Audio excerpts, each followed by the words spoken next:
This is the moment Dead Space started teaching you something, and you probably didn't even notice it happening. Not the jump scares, those are obvious, those are the point of horror games, but something underneath that, something about what bodies are, what they mean, and whether they matter. You watch on as a human form gets violated, reorganized, and twisted into something that destroys faces, elongates limbs, erases everything that made it recognizably human. The game doesn't just show you body horror for shock value. It's training you to see embodiment itself as the problem, the body as the site of corruption, and your own physical form as the thing that betrays you. And here's what's wild. By the time you finish the trilogy, you won't just fear the Necromorphs, you'll agree with them. Not consciously, maybe, but somewhere deeper than conscious thought, in that place where things just feel true, you'll have accepted their basic premise about what bodies are and what needs to happen to them. This is Dead Space. Follow along and I'll show you what it's actually doing. Let's just start with what's in the game.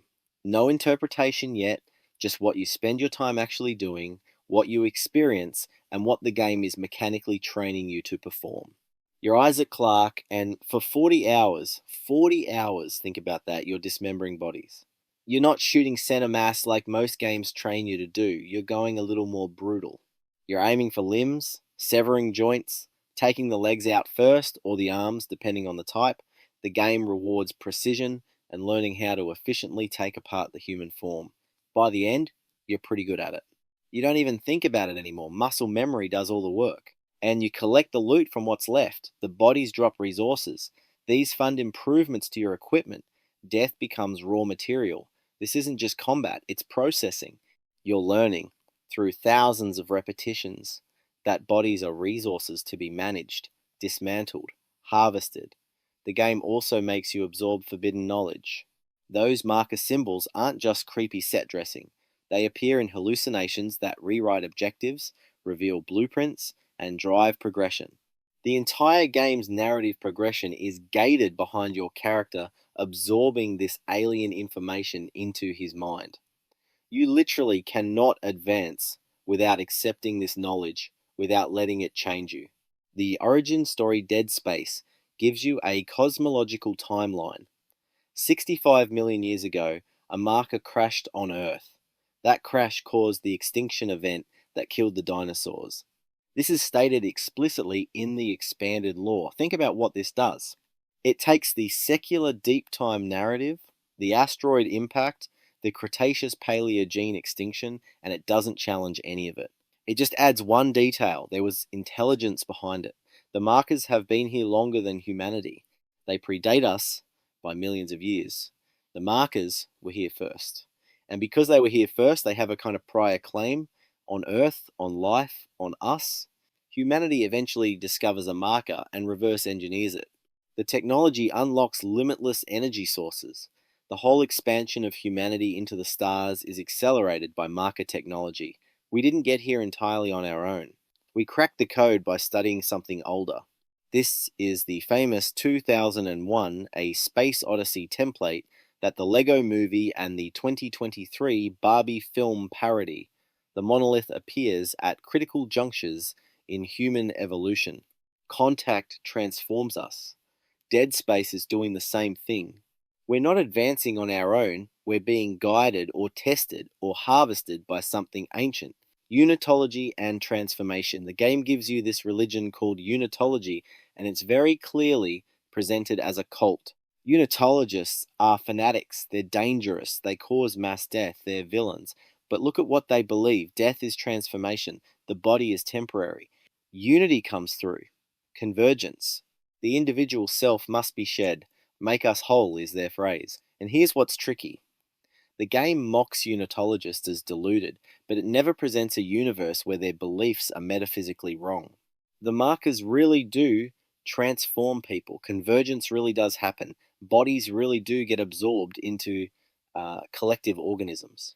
The cultists are wrong about it being desirable, but they're not wrong about it being real. In Dead Space 1, Isaac is trying to save Nicole. He loves her and wants to rescue her. These are particular embodied motivations. In Dead Space 2, Isaac knows Nicole is dead, but he can't let go. The marker code uses her image to manipulate him. His attachment to her is the weapon being used against him. His love is his weakness. In Dead Space 3, Isaac has let go, he's mission focused. He understands the only solution is total annihilation of the markers. No rescue, no restoration. Only stopping the cycle by destroying its source. The player experiences this as character growth. Isaac becomes less naive, faces hard truths. But what has he actually learned? That loving a specific person is weakness, that attachment to the particular is something to overcome, that the only rational response is annihilation. This is nihilism dressed up as character growth and maturity. You've been conditioned to see it as wisdom. When you dismember your 100th necromorph, you're not thinking about philosophy, you're just acting. Your hands know what to do. Aim low, sever the limbs, harvest the drop. Your body has learned something your mind might not consciously believe. Your nervous system has been trained that human forms are problems to be solved through efficient dismantling, that bodies are threatening when animate and useful when processed. The core verb of Dead Space is dismember. The game never asks you to heal a body or to restore a frame. It only ever asks you to take things apart and harvest what's useful. The most visually stunning moment in the trilogy is convergence. When it happens, the game shifts registers. It gives you gorgeous geometric patterns, cosmic scale, and transcendent music. The Brother Moon, a planet-sized organism made of billions of absorbed humans, is horrifying, yes, but also aesthetically breathtaking. Modern entertainment has gotten pretty good at making Annihilation beautiful. But beauty isn't neutral. It attracts. When the game makes convergence gorgeous, it's teaching you what's cosmically significant. The same can be said about a lot of postmodern art. Most of Dead Space is claustrophobic and ugly, but Convergence gets the cathedral lighting and the sublime aesthetics. The game has used beauty to make you desire an outcome that, if you thought about it carefully, is the erasure of all individual existence. In all three games, hopeful alternatives are never viable.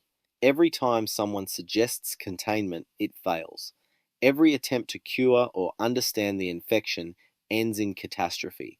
The only thing that ever works is destruction. The game isn't presenting this as tragedy, it's presenting it as realism. The universe is constructed so that the only rational response is acceptance of annihilation. You've learnt this through experience, not argument. After 40 hours of living in a universe where this is true, it feels true even when you turn the game off. That 65 million year timeline slots into the dominant narrative of Western secular culture. The age of the dinosaurs, then the asteroid impact, eventually the age of mammals, and finally humanity. Dead Space doesn't challenge this, but it adds intelligence to the process. You still have your millions of years, your evolutionary processes. The game just suggests there was direction to it. Maybe we're not accidents. This makes the markers feel ancient in a way that matters. They're not invaders. They were here first. They may have a primordial claim on Earth that we don't have. Our culture is saturated with this idea, and it's not just ancient religions promoting it, it's the biologists and the engineers. Transhumanism promises we'll upload our consciousness and escape biological limitations. Virtual reality offers worlds where physical form is optional. Social media lets us craft identities independent of our bodies.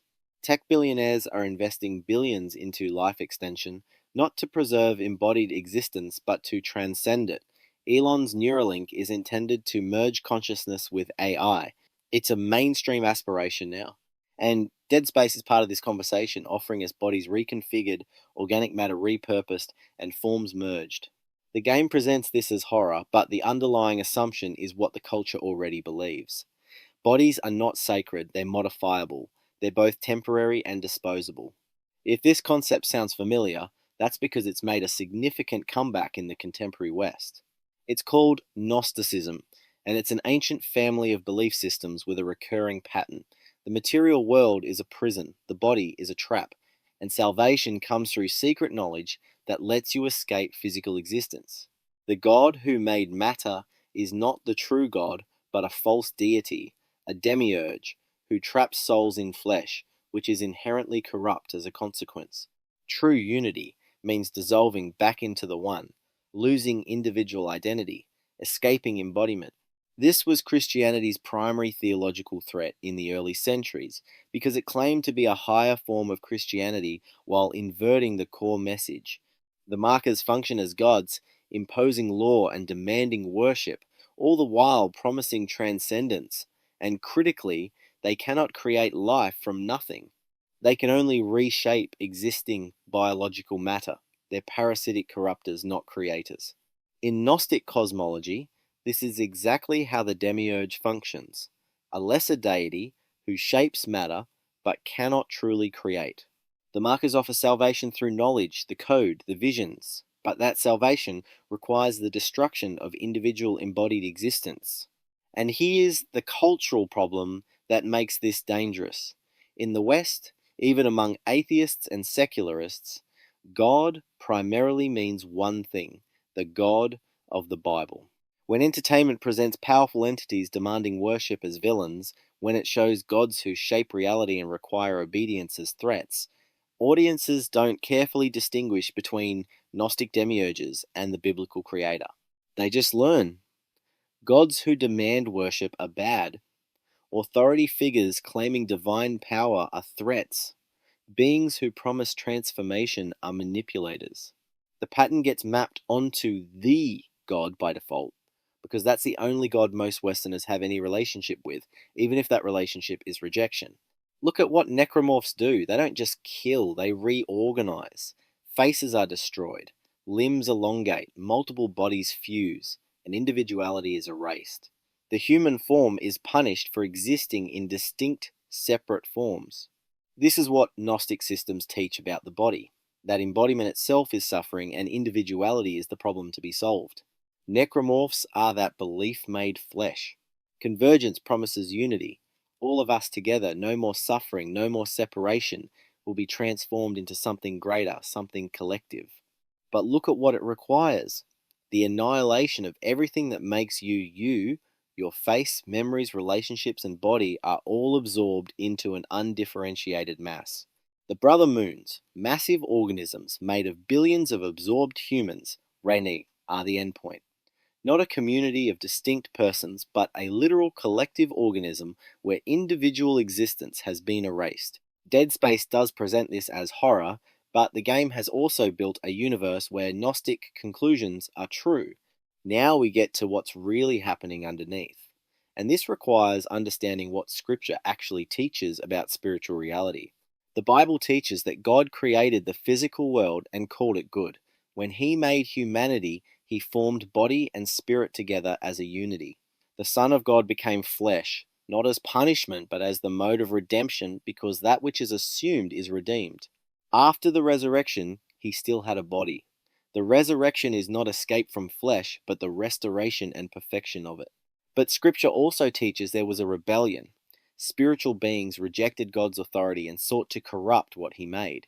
Genesis 6 describes spiritual entities taking human women and producing Nephilim, giants, hybrids, distortions of human nature, corruptions of the image of God in man. These entities became the gods of the ancient world, the mighty men of renown. The principalities and powers Scripture talks about are real beings with real agendas, and one agenda has always been the corruption of humanity. Scripture forbids bodily mutilation, human sacrifice, the mixing of kinds, because these are the worship practices these entities demand. In biblical terms, the markers correlate to principalities rather than to the Creator. They are rebellious spiritual entities with real power, seeking worship, demanding sacrifice, corrupting physical forms, promising transcendence, delivering death. The necromorphs are what happens when spiritual corruption manifests physically, the destruction of the image of God made visible. This is what fallen entities have always wanted, the corruption of the human form. Dead Space has taken this ancient pattern and dressed it in science fiction. Now here's where it gets really dark, and this is what most people miss entirely. The game presents the markers as disturbing villains. Isaac fights them, and this seems right. Demonic entities corrupting flesh, demanding worship, and destroying humanity. The player is the hero resisting evil. So far, so good. But who enables the necromorph transformation? Who facilitates and celebrates it? It's the Unitologists, the worshippers, and the true believers. These are the ones who had faith in something greater than themselves. Unitology is explicitly religious. They have churches, missionaries, and converts. They use the language of transformation, being made whole, death as a doorway, unity through convergence. This is religious language, salvation language. And these believers don't just accept the transformation, they actively pursue it. They trigger outbreaks, sabotage containment efforts, and willingly die to enable convergence because they see it as salvation. The game shows you religious believers who think the monstrous transformation is good, who enable and facilitate it, who won't resist it, and who see the destruction of individual human existence as the ultimate spiritual achievement.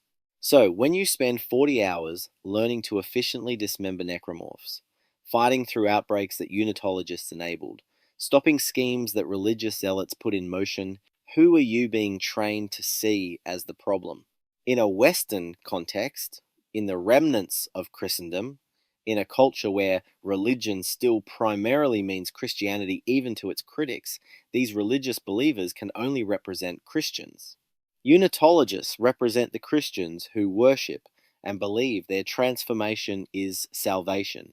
They are the believers who enable what you're supposed to recognize as monstrous. The game has taken the real pattern of spiritual corruption entities that corrupt flesh and demand worship and successfully mapped it onto religious believers.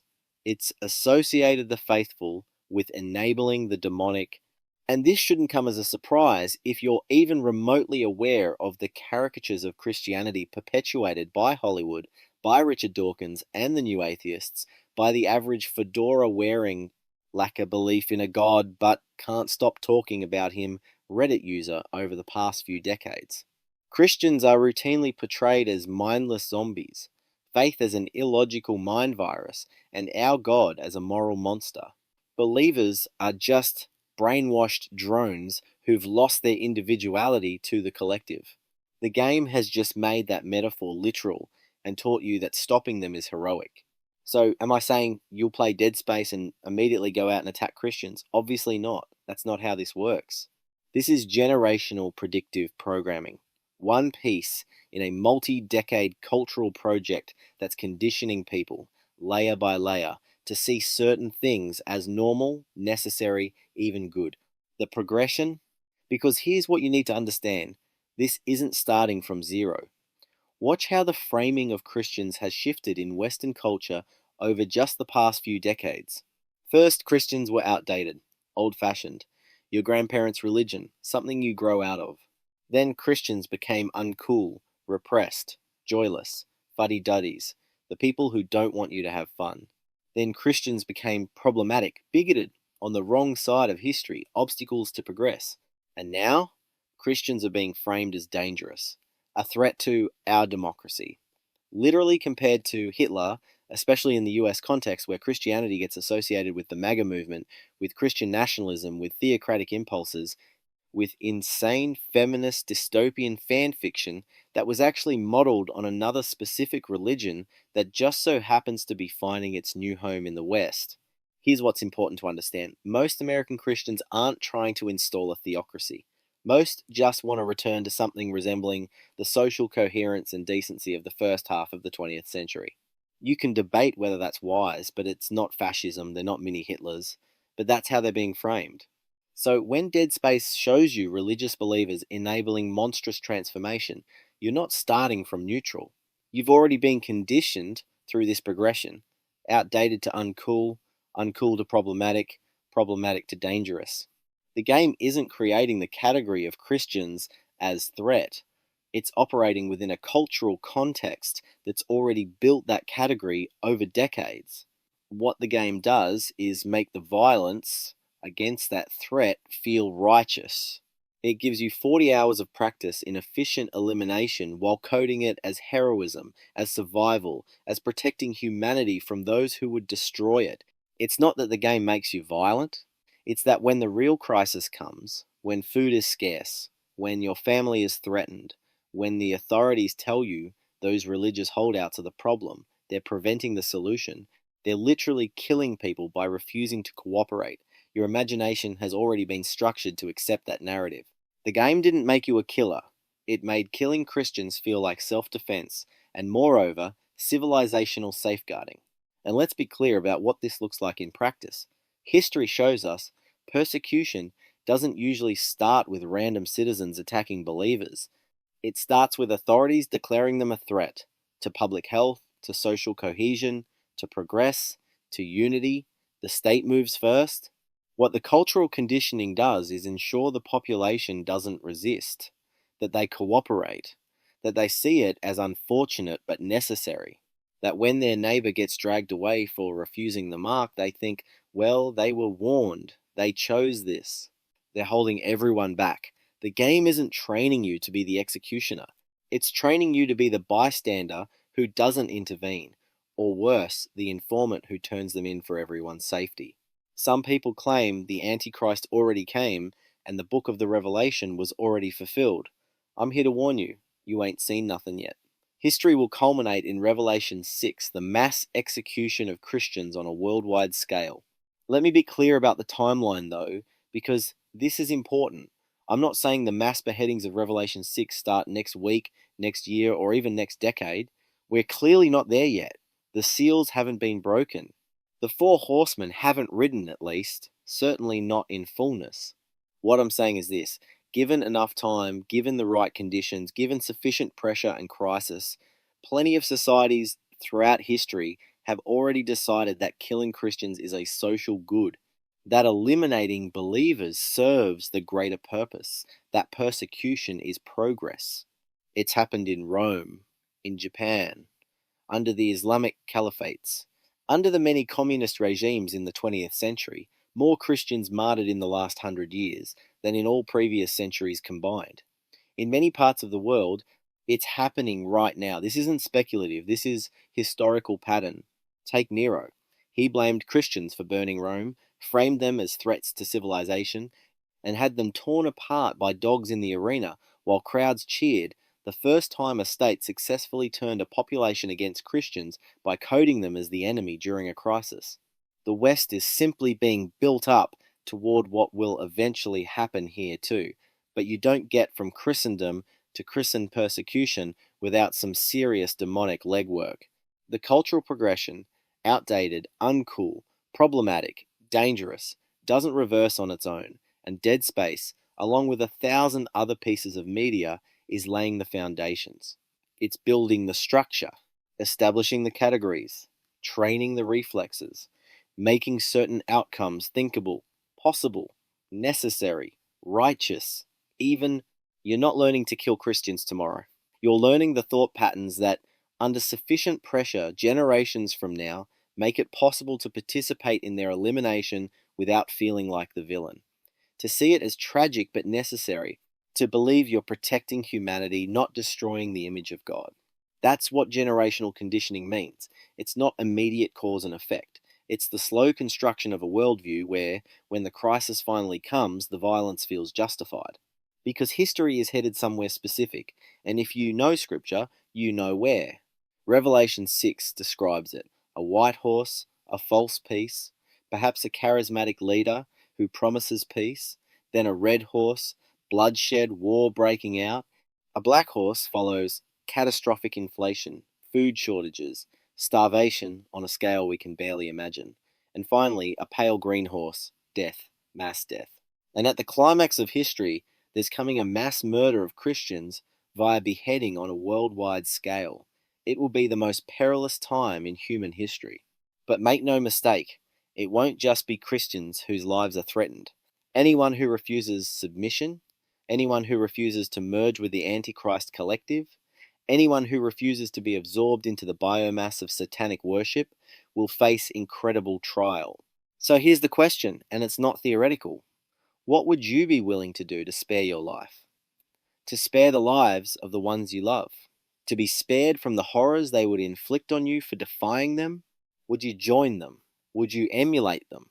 Go back to the beginning if you need a reminder of what that looks like. Before any beheadings, they tore the flesh off Christ until he no longer looked like a man.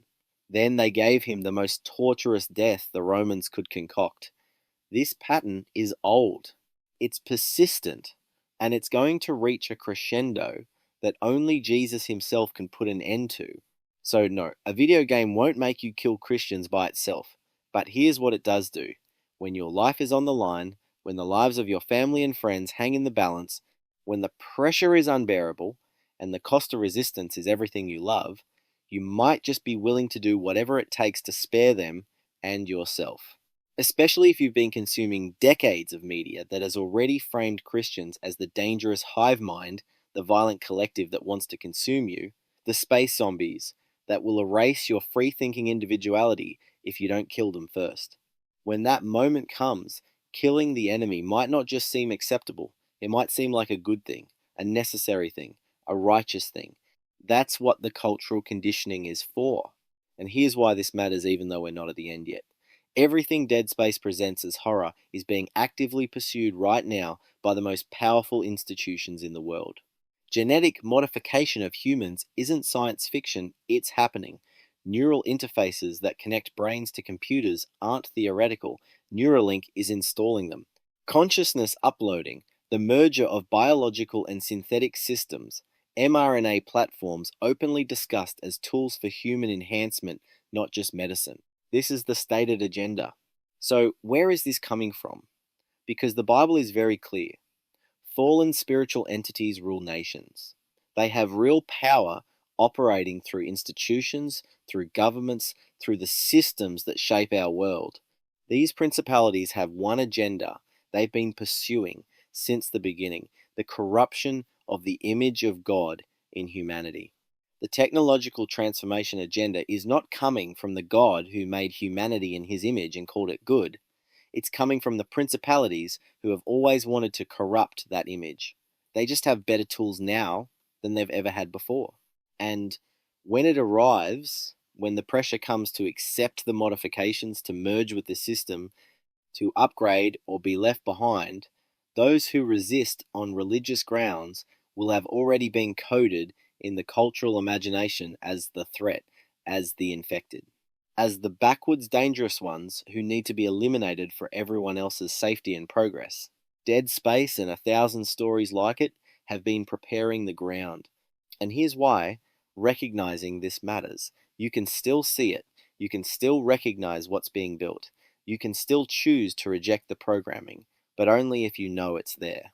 Dead Space is a masterfully crafted game, but it's also training. 40 hours of ritualized practice in seeing bodies as disposable, religious transformation as monstrous, and the faithful as threats to eliminate. If you finish the trilogy and felt satisfied with Isaac's choice to destroy everything, if Annihilation felt like wisdom, ask yourself what you've been trained to find satisfying. There is an alternative. God became flesh to show that being human, body and soul, particular and irreplaceable, is worth saving. The resurrection of the body is the promise that matter matters, that your face is not incidental. That particularity is not the problem, but the point.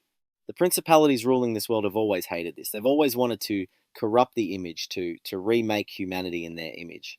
And they're close to having the technological means. When that happens, there will be people who resist, who say their bodies are temples, not machines, who trust in resurrection rather than technological transcendence, and the culture will call them dangerous, holding humanity back. Dead Space has trained you to see them as necromorphs, as infected, as ones who worshipped and were corrupted. But they'll be the ones who refused the actual corruption, who resisted the actual principalities, who understood the body is not a limitation to transcend, but a gift to steward. When the choice comes, and it's coming sooner than most realize, you'll need to know who you've been trained to see as the enemy, and you'll need to choose whose image you want to bear. This was the Frank Fox being frank about how popular culture, Hollywood, and the entertainment industry invert the truth of Scripture to lead people away from Jesus Christ. If you like this content, please subscribe, click like, and hit the notification bell so you don't miss future uploads. And may God bless you in the knowledge of His Son, Jesus Christ.